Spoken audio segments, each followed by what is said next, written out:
a janitor claimed that he lost his hearing after a dramatic back cracking. Another man claimed he could bring it back, not with medicine, but with a crack to the spine.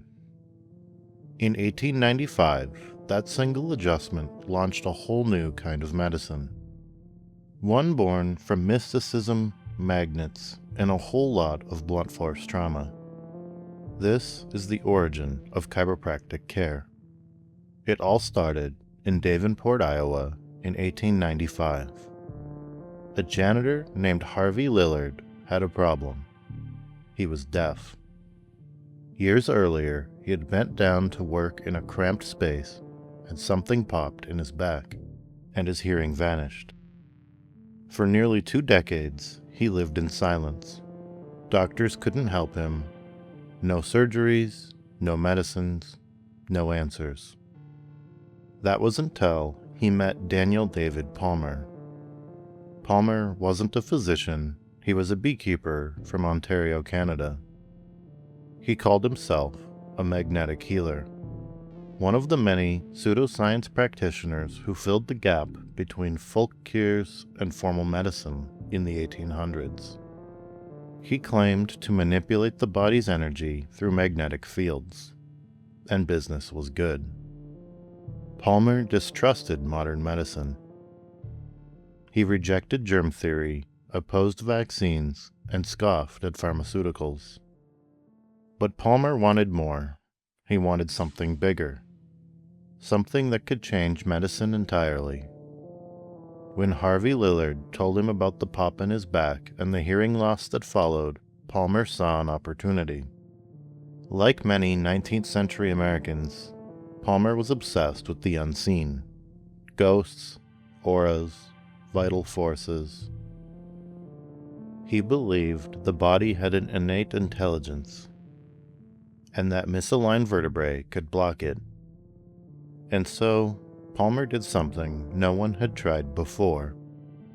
He pressed his hands into Lillard's spine and gave it a sharp, deliberate thrust.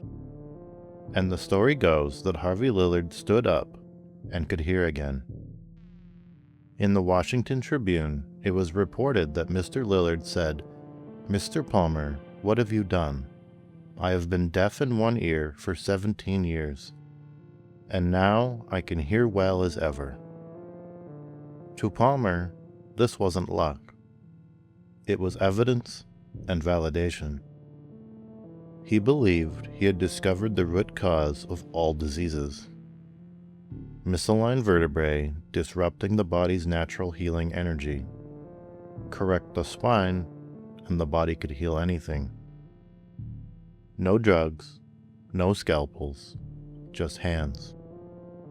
He called it chiropractic, from the Greek words chiro and praktikos, which roughly means done by hand.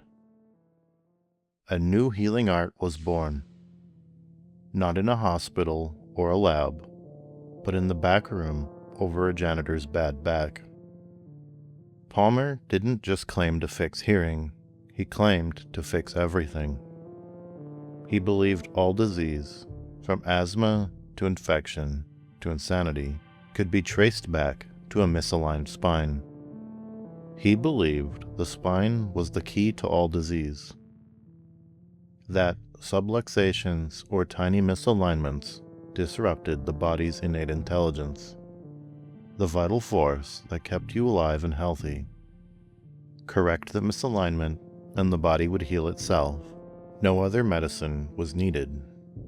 In his own words, the determining cause of disease is the deranged structure of the spine.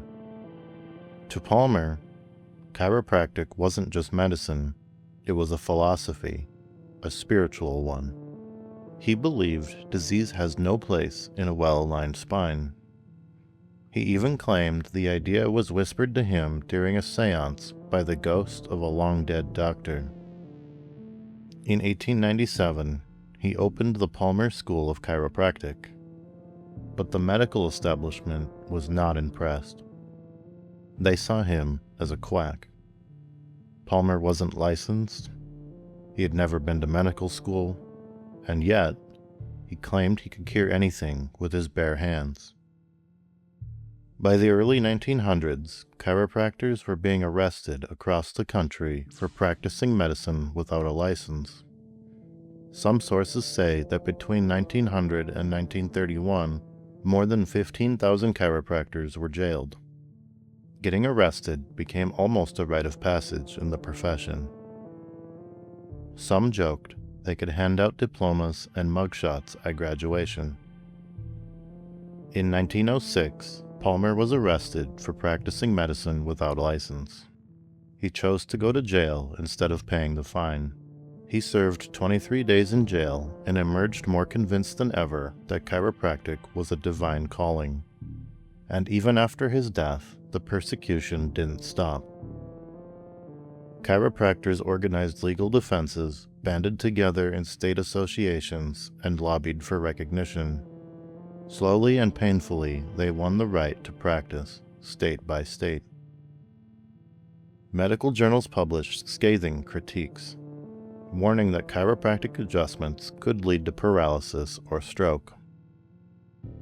Physicians mocked the idea of subluxations, calling them imaginary lesions or pseudoscientific nonsense. The American Medical Association forbade its members from associating with chiropractors in any professional capacity. This included referrals, collaborations, or even social interactions. Their goal was to eliminate chiropractors altogether. But back in the early 1900s, it wasn't lawsuits, it was jail time. A newspaper from Davenport, Iowa, wrote about Palmer. A crank on magnetism has a crazy notion that he can cure the sick and crippled with his magnetic hands. His victims are the weak-minded, ignorant, and superstitious. Those foolish people who have been sick for years and have become tired of the regular physician and want health by the shortcut method. He has certainly profited by the ignorance of his victims. His increase in business shows what can be done in Davenport, even by a quack. And despite the backlash, people really were intrigued by the drugless healing. And who could blame them in the day and age of mercury, cocaine, and opioids? Palmer wasn't a doctor. He wasn't a scientist. He was a magnetic healer who claimed to have realigned the man's spine and restored his hearing. That single adjustment became the foundation of chiropractic care, not through peer review, but through persistence. His son, B.J. Palmer, helped shape the profession into what it would eventually become. But the two had a bitter rivalry. They didn't agree on the direction to take chiropractic work. In fact, in 1913, just weeks before Palmer's death, he was struck by a car during a parade, driven by his own son. He claimed that the injury contributed to his decline. His son denied it. The case was eventually dropped. Palmer officially died of typhoid. Still, we'll never know the full story. More than a century later, chiropractic is still here. Licensed, practiced, and debated. Some swear by it. Others say it never should have made it out of that back room in Davenport. But regardless of what you believe, one fact remains.